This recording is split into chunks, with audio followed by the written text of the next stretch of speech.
이 시간 하나님께서 우리에게 주시는 말씀은 에베소서 4장 25에서 32절 말씀입니다. 제가 보는 성경으로 신약 314쪽입니다.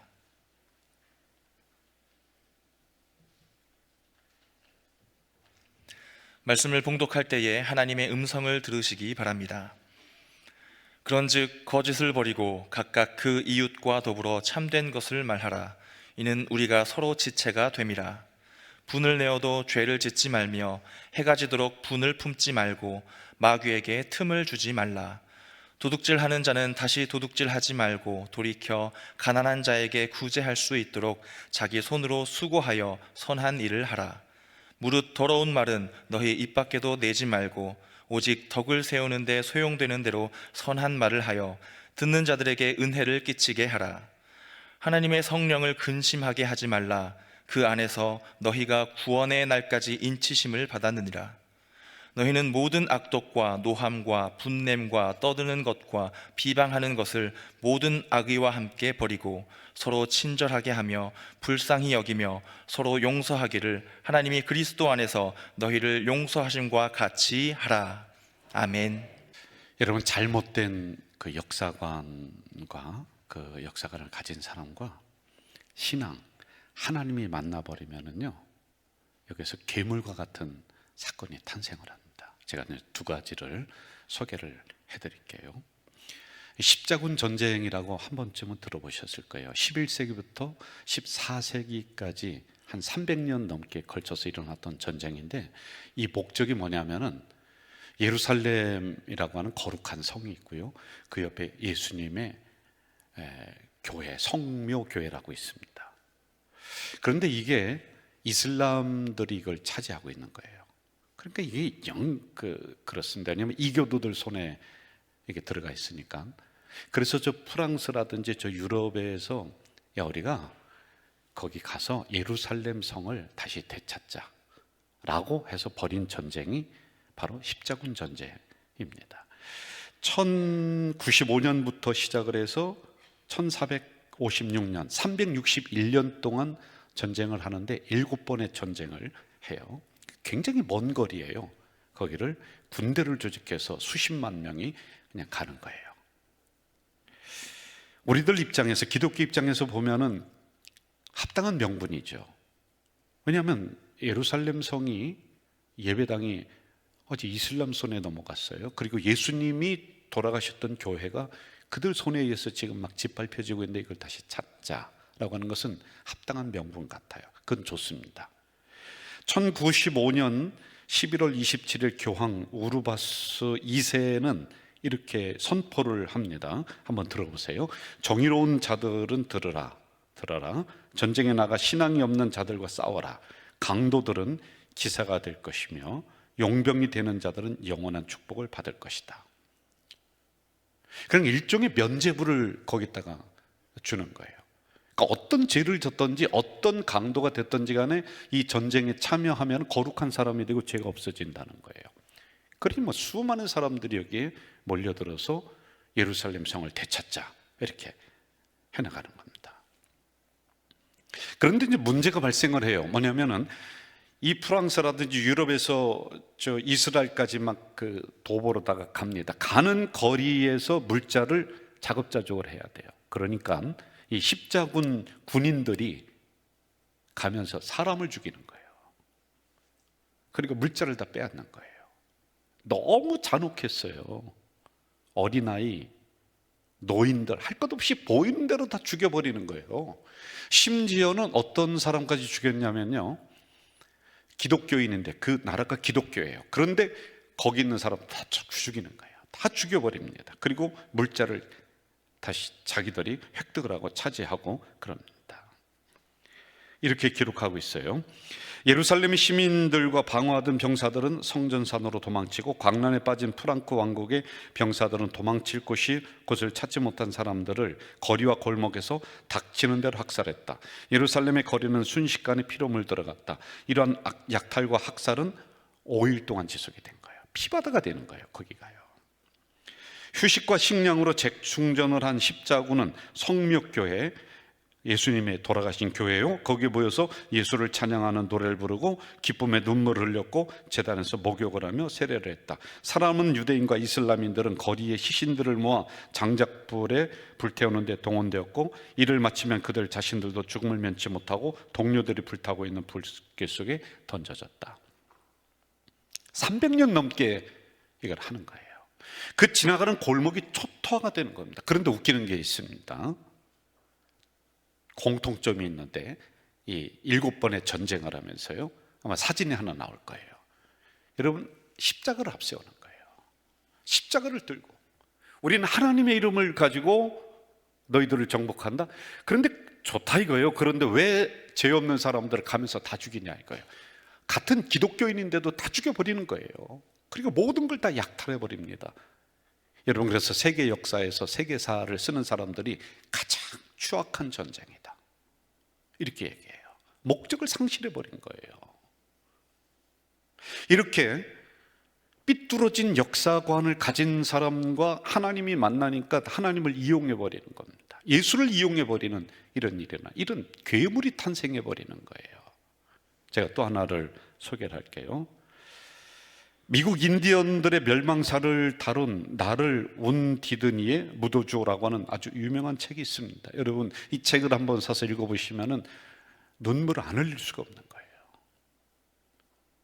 1860년부터 1890년까지 30년간 이 청교도들이 아메리카로 들어갑니다. 처음에 그 발견을 합니다. 그리고 나서 영국 군대가 들어가면서 거기에 살고 있었던 토착민인 인디언들을 하나하나 다 죽여버리는 거예요.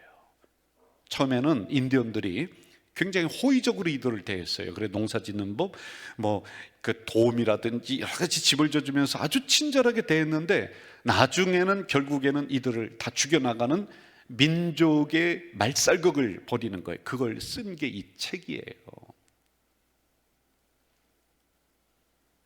백인들이 들어오기 전 그들은 자연을 사랑하며 매우 평화롭게 살아가는 민족이었다라고 기록을 하고 있습니다. 미국에서 볼 때는 개척사이지만은 인디언 입장에서 볼 때는요, 멸망사가 돼버리는 거예요.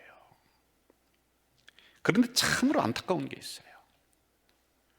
이렇게 했었던 가장 앞장섰던 사람들, 백인들이 누구였냐면 기독교인들이었다는 거예요. 그리고 그들이 이렇게 얘기합니다. 저 인디언들은 하나님이 택한 백성이 아니다. 그들은 죽여도 좋다. 아무런 죄책감이 없는 거예요. 그 군인들 그 혁띠 있잖아요. 여기에는 하나님을 위하여 이걸 새겨놓고 가서 찔러 죽이고 총으로 쏴 죽이고 그냥 아주 처참하게 다 죽여버립니다. 본문 중 일부를 제가 소개할게요. 또 들어보세요. 벗지가 익는 달 노인과 아녀자들이 대부분이었는데 219명의 피건족 가운데 46명만이 도피해 이 사실을 알렸다. 33명의 남자, 90명의 여자, 50명의 어린아이들이 도망가다 사살되었다. 이 대지는 태양의 힘으로 이루어졌다. 그러므로 있는 그대로 두어야 한다. 원래 경계선 같은 것은 없었다. 사람들이 땅을 갈라 이리 붙이고 저리 붙이고 해서는 안 된다. 잘못된 역사 의식을 가진 사람에게 하나님이 들어가 보니까 이걸 고치면 좋겠는데 그게 아니라 하나님을 이용해서 악랄한 짓을 벌이는 거예요. 여러분, 며칠 전에 전도사님 11분과 제가 개인적인 면담을 했어요. 제가 면담을 해야지 오케이 사인을 내리고 도장을 찍어줘야지 그 다음에 목사가 되는 이제 마지막 관문이에요. 우리 인천도에 있는 전도사님들. 그래서 제가 한 분 한 분 1대1로 면담을 인천도에 그 제 방에서 이렇게 하면서 여러 가지 질문을 하며 당신들의 사고 그리고 가지고 있는 신학적인 부분들이 건강한가를 하나하나 점검하고 또 그 부분에 제가 사인을 하고 하는 이런 시간이었습니다. 제가 마지막에 이렇게 질문했어요. 거기는 전도사님들에게 똑같이 11분에게 당신이 생각하는 목사는 무엇입니까? 대답이 근사해요. 모범적인 대답이 주의 종이고 하나님의 말씀을 전달하는 사람이고 또 성도들을 푸른 초장으로 인도하는. 그런데 목회의 길에 오랜 동안 해왔던 저에게는 이 대답이 너무 식상해요. 그래서 제가 그 대답을 다 들었어요. 듣고 참 좋은 대답입니다. 그런데 제가 생각하는, 여러분의 선배인 제가 생각하는 목사는 무엇일까요? 이분들이 궁금해하면서 귀를 쫑긋 세워요. 저는 이렇게 생각해요. 목사는 괴물입니다. 깜짝 놀라는 거예요. 목사는 괴물입니다. 당신들 괴물 될 수 있습니다. 한번 깊이 생각해 보세요. 그러면서 제가 어떻게 그분들에게 충고했느냐 하면은, 할 수만 있으면은 이 길 가지 마세요. 지금도 늦지 않았어요. 빨리 나가서 어디 직장을 잡든지, 당신들 아니어도 하나님의 나라 잘 돌아가요. 그러니까 그만하세요. 이제 직장 가세요 좀. 여러분, 저를 포함해서 많은 목회자들이 고장난 인격을 가지고 있어요. 성숙하지 못한 인격입니다. 그 속에 믿음이 들어가고 신앙이 들어가고 하나님의 말씀이 들어가니까 이 부족한 인격을 고치면 좋겠는데 하나님의 말씀을 깨버리는 거야. 그러니 여러분, 괴물과 같은 목사가 나오는 거예요. 괴물과 같은 성도가 나오는 거예요. 괴물과 같은 사건이 나오는 거예요. 여러분, 얼마 전에 공식적으로 캐톨릭 수장이, 교황이, 우리가 이 지나가는 길목에 너무 사람을 많이 죽였다, 우리가 정말 잘못했다, 사과했다니까요. 미국에 있는 지도자들이 인디언들을 향해서 우리 선조들이 너무 죄송하다, 너무 잘못했다, 공식적 사과했다니까요. 그 기념비를 세우고 그랬다니까요. 몇 년 전에 사람들에게 충격을 줬던 드라마 하나가 있어요. 구해줘. 아마 알 거예요. 이게 배경이 된 게 어디냐면은 구원파, 신천지, 사이비 종교예요. 피해가 너무 심하니까 이걸 드라마로다가 만들었어요.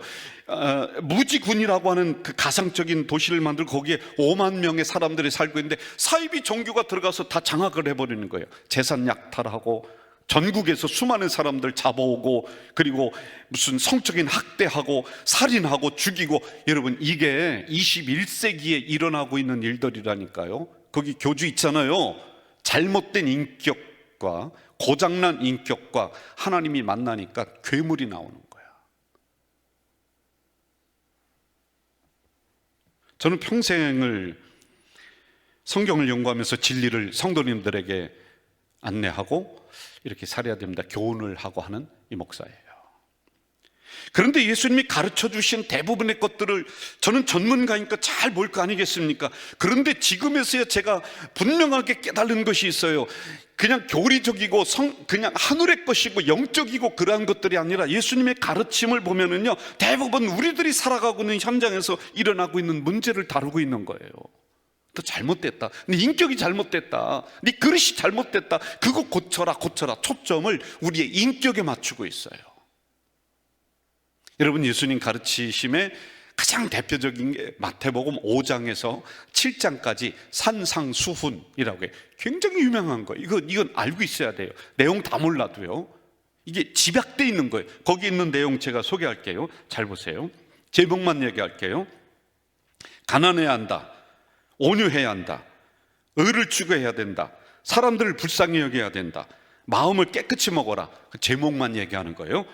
서로 화평해야 된다, 화내지 말고 노하지 말아라, 간음하지 말아라, 악한 사람과 서로 싸우지 마라, 원수를 넉넉하게 대해라, 구제하며 살아라, 서로 비판하지 말고 서로 사랑하며 살아라. 여러분, 교리적인 게 있어요? 아니에요. 대부분이 우리들이 살아가고 있는 현장에서 성도들끼리, 그리고 또 성도인 우리와 다른 사람과의 관계에서 일어나는 이런 갈등들이에요. 인격적인 문제예요. 이걸 다루고 있는 거예요. 여러분, 왜 그런지 아세요? 복음에는 문제가 없어요. 이 말씀은 아무런 문제가 없어요. 그런데 이 복음이 내 안에 들어오니 고장난 인격의 이 복음이 만나니 여기에서 괴물이 나오는 거예요. 여기에서 험담하는 사람이 나오는 거예요. 나를 고쳐야 되는데 이 말씀은 문제가 없어요. 그런데 내 인격이 문제예요.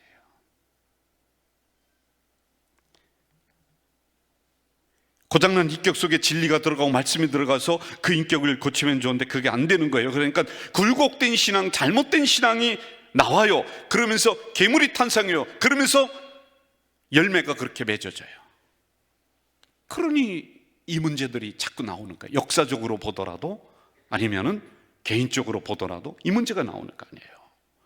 새해 들어서 어느 여자 집사님이 야내가 기도원 가서 은혜 받고 새로운 결심하고 새롭게 출발하자. 그래 금식하며 3일 동안 기도했어요. 은혜 굉장히 많이 받았어요. 그런데 집에 돌아올 때 거기에 있는 강사 목사님이 이렇게 얘기를 해요. 여러분 은혜 많이 받으셨죠? 이제 집에 돌아가면은 이 은혜를 흔드는 여러 가지 일들이 일어나요. 그러니까 조심해서 은혜를 잘 간직하세요. 이게 이제 목적이었어요. 그런데 집에 딱 돌아오니까요, 아니나 다를까 집안이 난장판이 돼버린 거예요. 뭐 청소도 안 하고 뭐 막 그래요. 그 부인의 눈으로 보니까 그렇죠. 남편은 그래도 열심히 정리한다고 했는데, 그런데 자꾸 남편이 뭐 이리저리 그냥 화를 돋구는 행동들을 하는 것 같아요. 그래 자꾸 이게 올라오는 거예요. 그리고 결국에 마지막에는 남편을 향해서 뭐라고 하느냐 하면 이 사탄아 물러가라 이렇게 얘기해 버리는 거예요. 은혜에는 문제가 없어요. 말씀은 문제가 없어요. 그 집사님의 인격이 문제가 있는 거예요. 이걸 담아내는 그릇에 문제가 있는 거란 말이에요. 어떻게 그러면 인격이 형성되는 걸 한번 우리가 살펴볼 필요가 있는 것 같아요. 유명한 스승이 제자들을 교육시키기 위해서 산으로 데려갔습니다. 그리고 이 제자들을 놓고서 나무 세 그루가 있는데 여기 있는 나무를 하나를 뽑아봐라. 근데 얼마 전에 심은 나무예요. 쉽게 한 사람이 뽑았어요. 근데 두 번째 나무는 한 1년 됐습니다. 이거 뽑으라 그랬더니 몇 사람이 달려들어서 힘겹게 이걸 뽑았어요. 그리고 세 번째 나무 10년 됐어요. 이거 뽑아라. 못 뽑는 거예요. 그러자 이 스승은 이렇게 가르침을 줍니다. 어떤 습관이든지 오래되면 그만큼 뽑아내기 어렵다. 습관 중요해요. 왜? 습관에서 인격이 만들어져요. 여러분, 다시 얘기할게요. 습관에서 인격이 만들어지는 거예요. 그래서 기본적인 습관들은 어릴 때부터 훈련을 받게 돼 있는 거예요. 여러분, 모든 동물들 중에 부모님과 이렇게 오랫동안 있는 동물은 인간 외에 아무도 없어요. 이거 하나님의 뜻이에요. 왜? 어릴 때 너희들의 습관을 잘 교육받아라. 인격이 만들어진다. 이거예요. 이 문장도 좀 기억하면 좋을 것 같은데요. 좋은 것이든 나쁜 것이든 반복하게 되면 습관이 되고 그것이 인격이 돼요. 그런데 나쁜 것이 습관되고 인격이 되잖아요. 그럼 그 다음에 어떤 일이 일어나냐면은 양심을 거쳐서 행동을 해야 되는데 양심을 건너뛰어 버려요. 생각을 거쳐서 행동을 해야 되는데 생각을 건너뛰어 버려요. 그러니 괴물이 나오는 거예요. 예수 믿는다고 하면서도요. 우리말 사전의 습관은 한 가지 일이 반복됨으로 마음과 몸에 길들여진 성질이라고 정의를 하고 있죠. 교육자 호레이스만은 습관은 밧줄과 같아서 매일 짠다. 그런데 그 한 번 짜진 습관은 파손되지 않는다. 조심하라는 거예요. 내 인격으로 딱 자리 잡아요. 거기에 말씀, 진리, 은혜가 들어오면은 거울이거든요. 이걸 깨트려 버려요. 어리석은 거예요. 거울을 보면서 나를 고쳐야 되는데 거울을 깨버려요. 어떻게 복음을 제대로 담아낼 수 있는 인격의 그릇을 만들 수 있을까요? 디모데전서 4장 이렇게 말씀하고 있습니다. 망령되고 허탄한 신화를 버리고 경건에 이르도록 네 자신을 연단하라. 그러니까 늦지 않았어요. 지금도 계속 연단하면은 좋은 습관 만들고 좋은 인격 만들어진다는 겁니다. 오늘 본문 우리들에게 소중한 교훈을 주고 있습니다. 먼저 고장난 인격을 만드는 것을 살펴볼 필요가 있어요. 25절, 거짓을 버려라. 사실이 아닌 것을 사실인 것처럼 꾸며내는 말, 이게 거짓입니다. 좋은 의도든 나쁜 의도든 우리는 거짓말을 한두 번씩 하면서 살아가요. 그런데 그게 습관으로 자리 잡고 내 인격으로 자리 잡으면 그거 문제가 있는 거예요. 그럼 성도들한테 날마다 사기치는 인간이 거기서 나오는 거예요. 하나님 만나버렸단 말이에요. 그 예수 믿으면서 사기치잖아요. 영국에서 거짓말 대회가 열린다고 합니다. 지금은 있는지 모르겠는데 하여간 열렸대요. 그런데 거기에서 거짓말 대회에서 1등한 사람이 누구냐? 가톨릭 신부예요. 어떻게 해서 1등 했느냐? 이 한마디 때문에 1등 했대요. 나는 지금까지 살면서 단 한 번도 거짓말한 적이 없습니다. 그게 거짓말이야. 그래서 1등 했대요. 여러분, 유태인의 말에 대한 교훈을 보면 거짓말을 해서도 안 된다. 그런데 진실을 말해서도 안 되는 것이 있다. 진실은 분명히 진실인데 거짓말보다 못한 진실이 있어요. 예를 들어서 병원에 갔더니 3개월 시한부 인생을 받았어요. 의사가 이렇게 얘기합니다. 당신 3개월 만에 죽어. 이게 사실이에요. 그런데 그렇게 말하는 의사 별로 없어요. 잘 드세요. 그리고 건강하게 생활하세요. 행복하게 생활하세요. 이렇게 얘기합니다. 여러분, 오늘 예배 드리면서 제 설교 들으면서 오늘 목사님 설교가 개떡 같다, 은혜도 안 된다, 죽순다. 그런데 나가서 여러분 인사하면서 목사님 오늘 설교 개떡 같습니다. 그래 말하는 사람 없어요. 은혜 받았어요. 수고하십니다. 왜? 이거 거짓말인데 진실보다 못한 거. 이거 괜찮다는 거예요. 다른 사람에게 피해를 주는 거짓말은 나에게 고장난 인격을 만들어줘요. 고장난 인격 속에 하나님의 말씀이 들어가 버리니까 더 무서워지는 거예요. 그러니 날마다 거짓말하잖아요. 날마다 사기치잖아요. 기독교인이면서 사기치는 사람 많잖아요. 다음 볼까요? 26절. 분을 내어도 화, 짜증, 분노. 99%가 인간관계 99%가 이 짜증, 화 이것 때문에 깨져요. 여러분, 아내한테 자꾸 화내고 짜증내는 거, 그분들 인격이 있는 거예요. 그냥 참아주는 거예요. 여러분, 나중에 어떻게 복수당할지 몰라요. 조심하셔야 돼요. 그런데 하물며 다른 사람, 우리가 공동체를 이루고 있는 같은 성도인데 피 섞이지 않은 다른 사람에게 내가 화내고 짜증낸다, 분노는 20년 동안 가지고 왔던 인간관계가 무너진다니까. 이 한마디의 짜증 때문에, 화 때문에 그렇게 돼버리는 거예요. 저도 이 짜증내고 분노하는 게 초기에 있었어요. 지금 이제 많이 그게 고쳐졌습니다.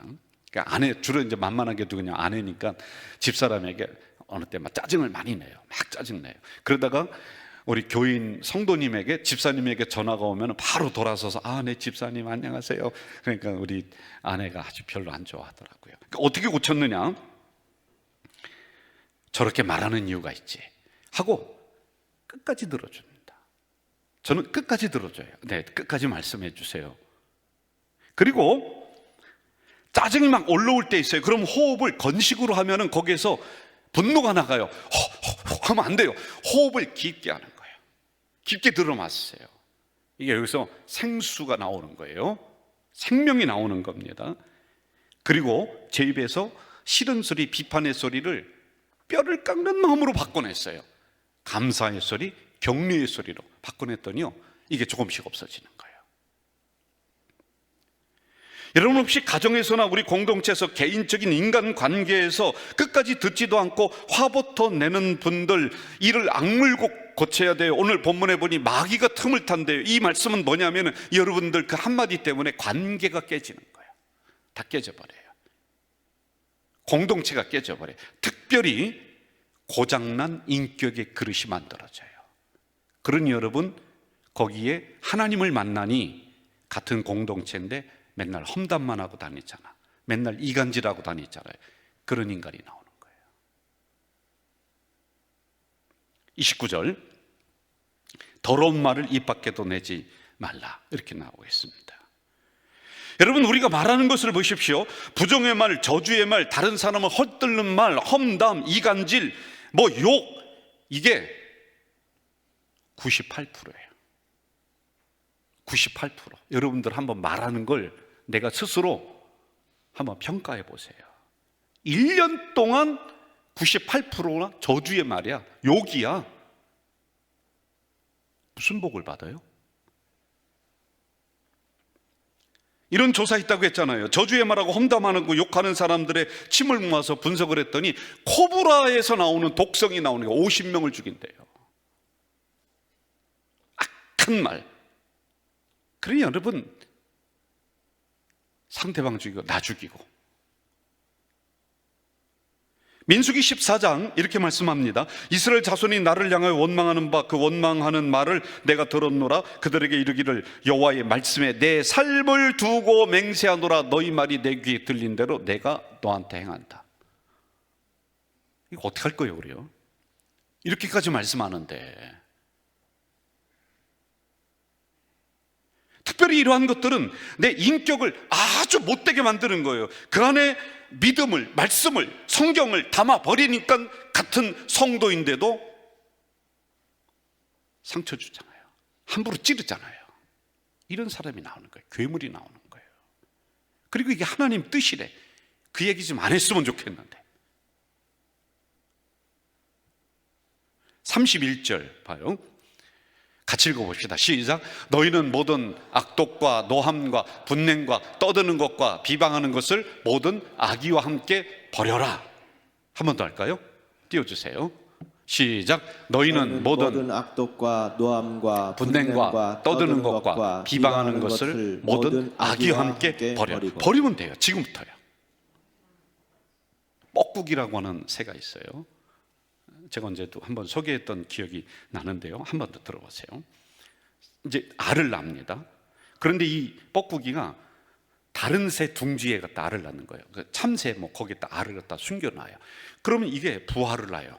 부화해서 참새랑 새끼랑 같이 깨어나는 거예요. 그런데 이 뻐꾸기 새끼가 얼마나 악랄하냐면은 참새 새끼를 밀어내서 다 죽이는 거예요. 근데 아빠 새가 와서 이렇게 보니까 내 새끼가 아닌 것 같아. 아무리 참새라도 그건 좀 알 건 아니겠어요? 이게 내 새끼가 아닌 것 같은데. 그런데 맨날 내가 뭘 물어다가 먹인단 말이에요. 이거 아닌 것 같은데. 그러면 요 뻐꾸기 새끼가 이걸 알아차리고 짹짹짹짹 한다는 거예요. 참새 소리를 낸다는 거예요. 기가 막힌 위장이에요.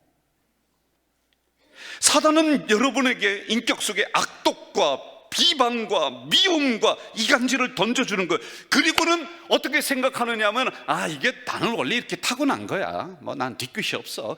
나는 타고난 성격이 이래. 나는 못 고쳐. 그러한 존재인 양 살아가게 하는 거예요. 그러니 그 인격이 형성되는 거예요. 여러분, 거기에 하나님을 만나니 더 무서워지는 거예요. 하나님이 자기를 그렇게 비판하는 도구로 하나님이 사용하신대. 그 사람 때문에 날마다 쌈박질하는 거예요. 괴물이 탄생하는 거예요. 목사도 그렇고 지도자도 그렇고 성도도 그렇고 잘못된 고장난 인격, 이걸 고쳐야 되는데 우리 이거 깨부수잖아요. 부정하잖아요. 그러니 괴물 같은 일이 나오는 거예요. 이제 적극적으로 우리가 좀 진리를 담아내야 될 인격의 그릇, 이제 버릴 거 버렸어요. 그러면 또 어떻게 해야 되나요? 본문에 여러 가지 나오는데 하나만 말씀드리면서 오늘 설교를 마무리하려고 그래요. 32절, 서로 친절하게 하며, 이렇게 나오고 있어요. 친절하게 하라, 기쁘게 하라, 웃어라, 이겁니다.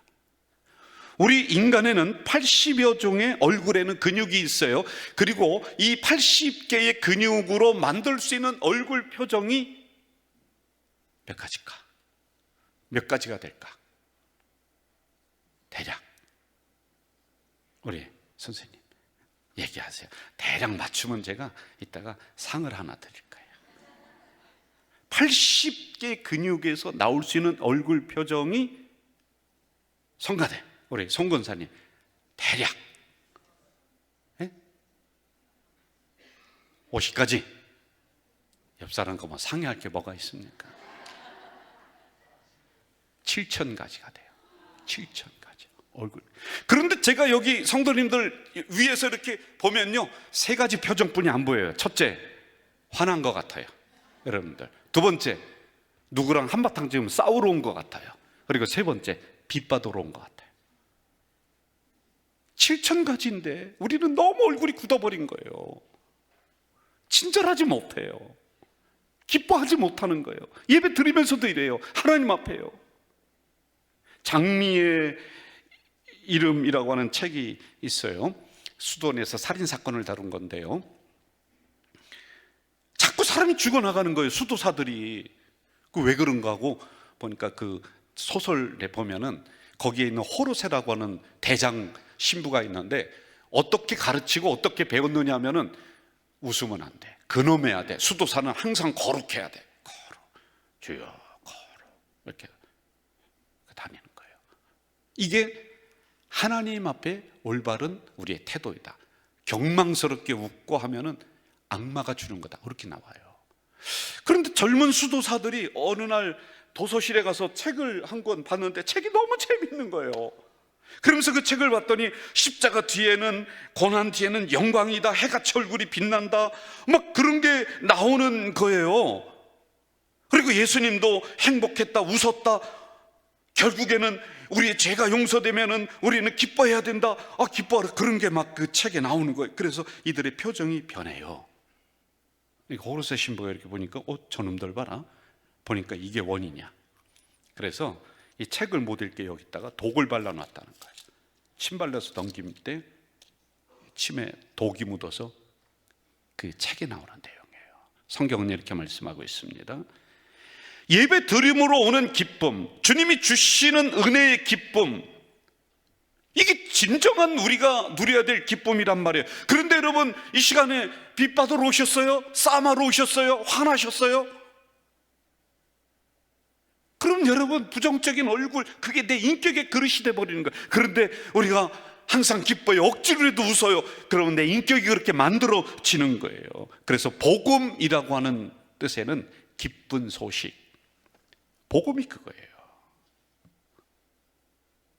몇 해 전에 터키 성지순례 갔어요. 그 지하 도시로 들어가요. 땅굴을 팠는데 수만 명이 거기서 생활할 수 있도록 얼마나 깊이 파고 넓은지요. 지하 8층까지 그걸 판 거예요. 아직도 다 발견을 못했습니다. 엄청나요. 기독교인들이 핍박을 피해서 거기 숨어 들어가 사는 거예요. 왜냐하면 밖에 있으면 다 죽으니까. 그런데 두 가지 사실에 제가 놀란 거예요. 가봤더니요, 그 좁은 그 동굴 길을 따라서 막 가니까 중앙에 이만한 공터가 나오는 거예요. 뭐냐, 예배 드리는 장소야. 그리고 두 번째 놀란 게 그 옆에 이렇게 써 있습니다. 내가 사랑했던 당신 때문에 나는 여기에서 기쁨으로 살 수 있습니다. 여러분, 척박한 땅굴이 뭐가 기뻐요? 그런데 주님 때문에 기쁨으로 살 수 있대. 예수님 믿으면서 고난 가운데서 받았던 어려움이 있습니다. 그런데 그 어려움을 지났더니 기쁨의 세계, 내 얼굴이 해같이 빛나는 그 세계로 우리를 인도합니다. 그것은 나를 좋은 인격의 그릇으로 만들고요, 그리고 그 좋은 인격의 그릇에 말씀이 들어오면은요, 놀라운 복이 거기에서 나오는 거예요. 정리해요.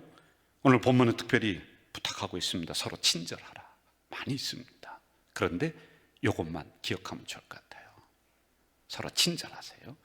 서로 행복하세요. 서로 기뻐하세요.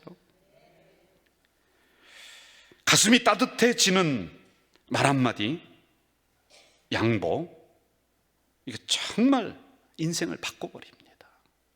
나도 상대방도 바꿔. 이게 잘 안 될 것 같아요. 맞아요, 잘 안 돼요.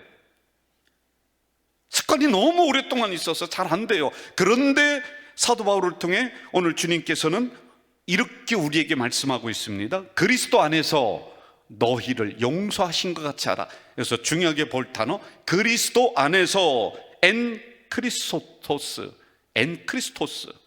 예수 안에서, 주님 안에서. 여러분, 우리는 힘들지만 예수 안에서, 주 안에서, 그리스도 안에서 이게 169번이나 나와요. 주님 도와주시겠다는 거예요.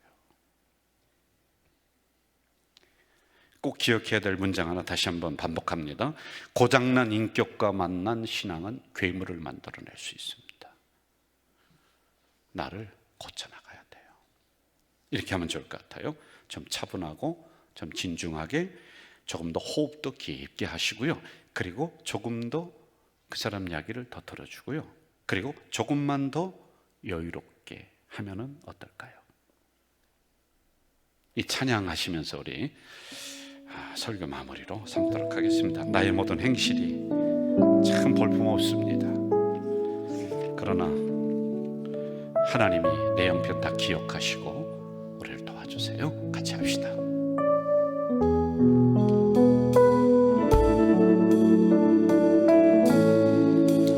나의 모든 행실 주여 기억하시고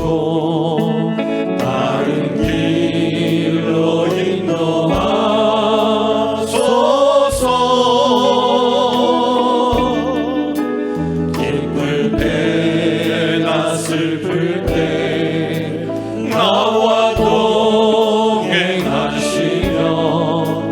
밤낮으로 인도하소서.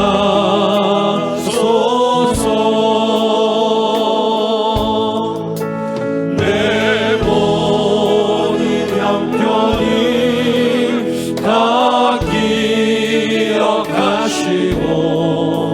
늘 나와 동행하옵소서.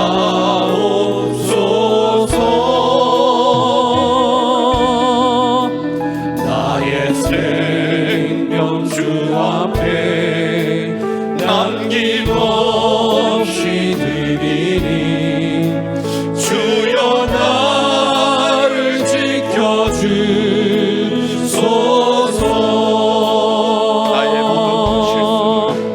나의 모든 실수를 주여 용서하시고 다른 길로 인도하소서.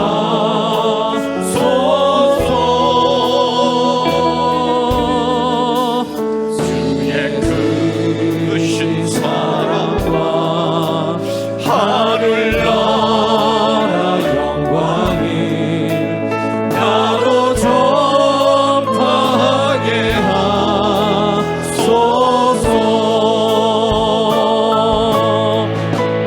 내 모든 형편을 다 기억하시고 늘 나와 동행하옵소서.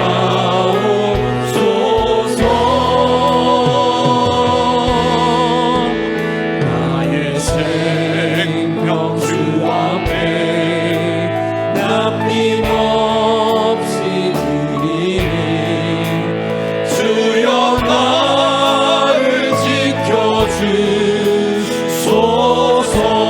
여러분 우리 두 손 들고 함께 고백합시다.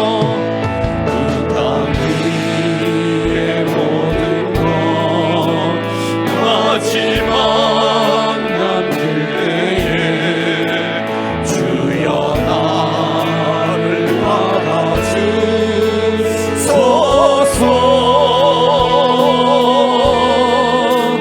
주의 얼굴 대할 때 귀한 상급 주시고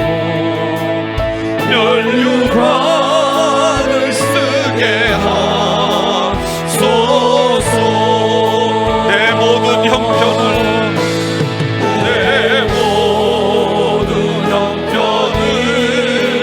다 기억하시고 늘 나와 동행하옵소서.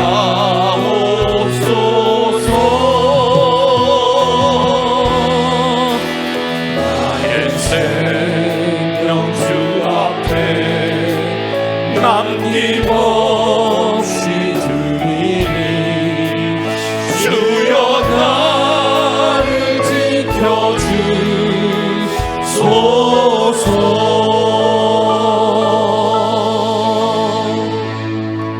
잘못된 역사관 가진 사람과 잘못된 고장난 인격을 가진 사람이 하나님을 만나니, 믿음을 만나니 자기를 고치지 않고 하나님을 이용해서 괴물과 같은 일이 나옵니다. 하나님, 오늘에도 이러한 일들이 많이 일어나는데 우리의 모습을 하나하나 정비하고 다시 고쳐나가는 우리 성도들이 되도록 인도해 주시옵소서. 예수님의 이름으로 기도하옵나이다. 아멘.